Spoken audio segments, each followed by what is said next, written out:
नमस्कार दोस्तों, मैं हूं आनंद कुमार और आप देख रहे हैं अंबेजी एजुकेशन एकेडमी। दोस्तों, आज की इस वीडियो में हम बात करने वाले हैं मौर्य समाज के बारे में। दोस्तों, मौर्य समाज से जो भी कॉम्पिटिटिव एग्जाम में आपके क्वेश्चन पूछे जाते हैं उन्हीं के आधार पर महत्वपूर्ण पॉइंट्स हम लेके आए दोस्तों। तो वीडियो ध्यान से देखिएगा, क्योंकि इन पॉइंट्स के आधार पर आप आने वाले क्वेश्चन के आंसर आसानी से दे पाएंगे दोस्तों। ये महत्वपूर्ण पॉइंट्स दोस्तों कई हैं, और ये महत्वपूर्ण पॉइंट्स आपके कॉम्पिटिटिव एग्जाम पर पूछे गए क्वेश्चनों के आधार पर बनाए गए हैं। तो चलिए दोस्तों, बिना किसी देरी की वीडियो को स्टार्ट करते हैं और देखते हैं मौर्य वंश या मौर्य साम्राज्य के बारे में। दोस्तों, मौर्य वंश का संस्थापक किसे कहा जाता है? तो मौर्य वंश का संस्थापक चंद्रगुप्त मौर्य को माना जाता है। और चंद्रगुप्त मौर्य का जन्म कब हुआ? तो 345 ईसा पूर्व में हुआ था। मौर्य वंश का संस्थापक कौन है? चंद्रगुप्त मौर्य हैं। चंद्रगुप्त मौर्य का जन्म कब हुआ? 345 ईसा पूर्व में हुआ।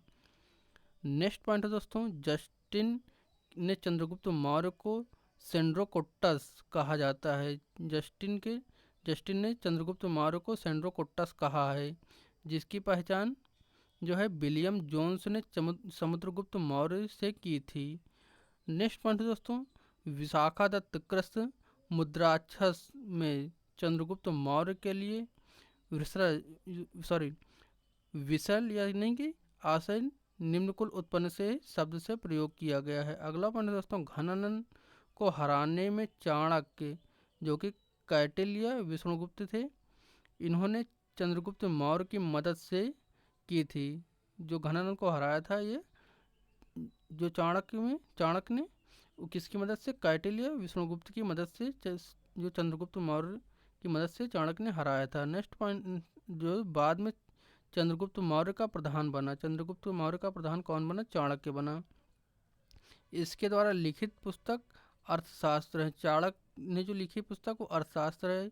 काफ़ी इंपॉर्टेंट क्वेश्चन दोस्तों ये भी कि अर्थशास्त्र किसने लिखी? तो चाणक्य ने लिखी है। नेक्स्ट पॉइंट है दोस्तों, जो चंद्रगुप्त मगध की राजगद्दी पर कब बैठा? तो चंद्रगुप्त मगध की राजगद्दी पर 322 ईसा पूर्व बैठा था। और चंद्रगुप्त जैन धर्म का अनुयायी था। चंद्रगुप्त किस धर्म का अनुयायी था? जैन धर्म का अनुयायी था। अगला पॉइंट दोस्तों, चंद्रगुप्त ने अपना अंतिम समय कर्नाटक के स्वर्ण बेलगोला नामक स्थान पर बिताया। जिंदगी का अंतिम पल कहाँ बिताया? कर्नाटक के स्वर्ण बेलागोला नामक स्थान पर। अगला पॉइंट दोस्तों, चंद्रगुप्त ने 305 ईसा पूर्व में सेल्यूकस निकेटर को हराया था। कब हराया था? 305 ईसा पूर्व में। नेक्स्ट पॉइंट है, सेल्यूकस निकेटर ने अपनी पुत्री कार्निलिया की शादी चंद्रगुप्त मौर्य के साथ कर दी, और युद्ध की संधि शर्तों के अनुसार 4 प्रांत काबुल, कलंदर, हेरात और मकरान चंद्रगुप्त को दिए थे। इसने पहले चंद्रगुप्त मौर्य ने पहले सेक्युलस को हराया। उसके बाद सेक्युलस ने अपनी पुत्री की शादी किससे की? चंद्रगुप्त मौर्य से ही की। और इसमें एक संधि रखी गई, विवाह की संधि थी, जिसमें से 4 प्रांत, ये बड़े 4 प्रांत जो है सेक्युलस ने चंद्रगुप्त मौर्य को दिए थे। नेक्स्ट पॉइंट दोस्तों, चंद्रगुप्त मौर्य ने जैनी गुरु भद्रबाहु ने जैन धर्म की दीक्षा ली। अगला पॉइंट दोस्तों, मेगस्थनीज सेक्युलस निकेटस का राजदूत था, जो चंद्रगुप्त के दरबार में रहता था। मेगस्थनीज कौन था? सेक्युलस निकेटस का राजदूत था। अगला पॉइंट दोस्तों,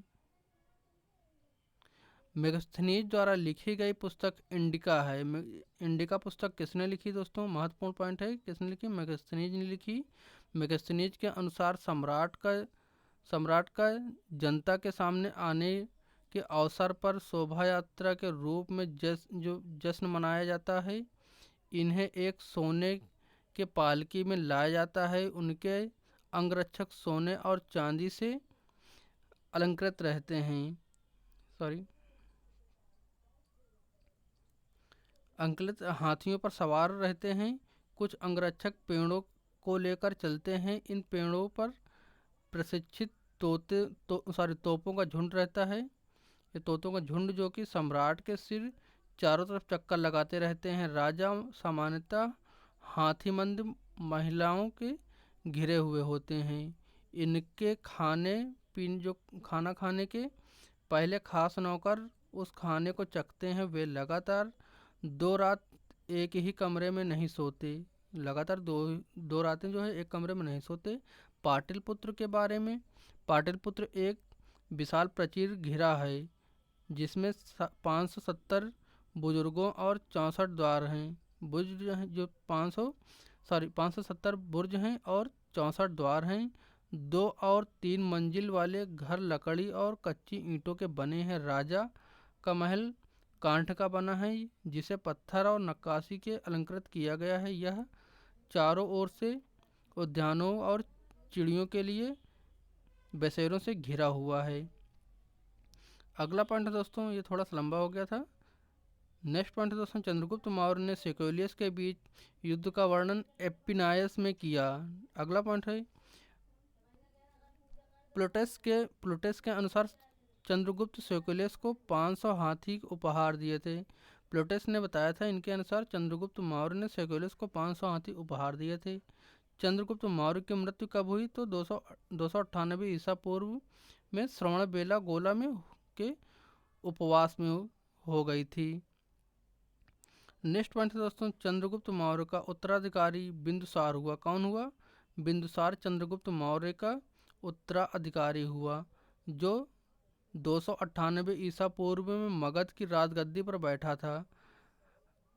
अगला पॉइंट है, अमित्र घात के नाम से बिंदुसार जाना जाता है। अमित्र घात के नाम से बिंदुसार जाना जाता है। अमित्र घात का अर्थ मित्र विनाशके है। नेक्स्ट पॉइंट है दोस्तों, बिंदुसार आजीवन संप्रदाय का अनुयायी था। अगला पॉइंट है दोस्तों, वाणुयायी में बिंदुसार का ब्रह्मसार कहा जाता है। नेक्स्ट पॉइंट है दोस्तों, तेजी से अब थोड़ा बताते हैं क्योंकि लंबी हो रही है वीडियो। स्टाम्बियो के अनुसार सीरियन नरेश एंडिक्योटस के बिंदुसार दरबार में डाइकमस नामक राजदूत भेजा। इसे ही मैक्सनीस का उत्तराधिकारी माना जाता है। नेक्स्ट पॉइंट है दोस्तों, जैन धर्म के बिंदुसार को हिंसासेन कहा जाता है। अगला पॉइंट है, बिंदुसार के शासनकाल में तक्षशिला में हुआ दो विद्रोहों का वर्णन है। इस विद्रोह को दबाने के लिए बिंदुसार ने पहली सुमीम और बाद में अशोक को भेजा था। नेक्स्ट पॉइंट दोस्तों, एथेलियस के अनुसार बिंदुसार को सीरिया के शासक एंटिकोटस में मंदिरा भूखे और अंजीर एवं एक दर्शनी भोजन की प्रार्थना की थी।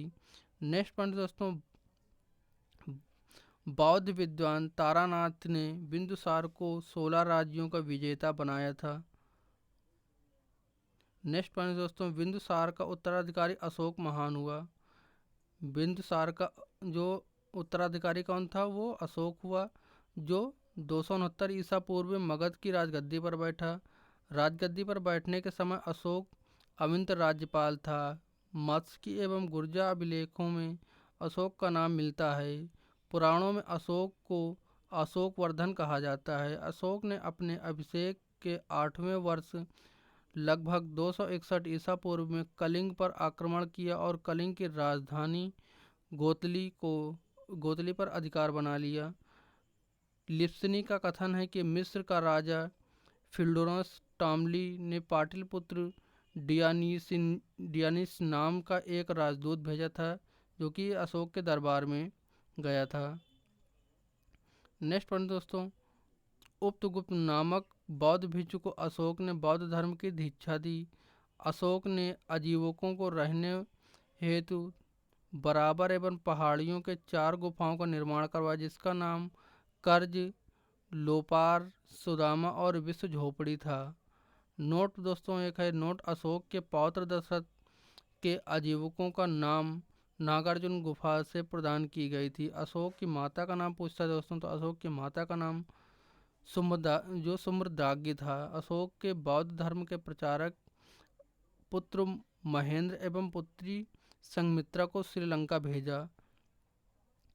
भारत में शिलालेखों का प्रचलन सर्वप्रथम अशोक ने करवाया था। क्वेश्चन पूछता है दोस्तों, भारत में शिलालेखों का प्रचलन किसने करवाया था? दोस्तों अशोक ने करवाया था। याद रखिएगा, शिलालेखों का प्रचलन भारत में अशोक ने करवाया था।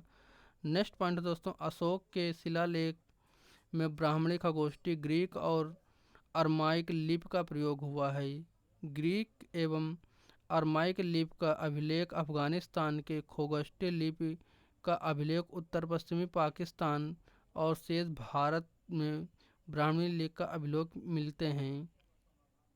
नेक्स्ट पॉइंट दोस्तों, अशोक के अभिलेखों में तीन भागों में बांटा गया है। अशोक के जो अभिलेख हैं इनको 3 भागों में बांटा गया, शिलालेख, स्तंभ लेख और गुहा लेख। तो अशोक के कौन कौन से लेख हैं?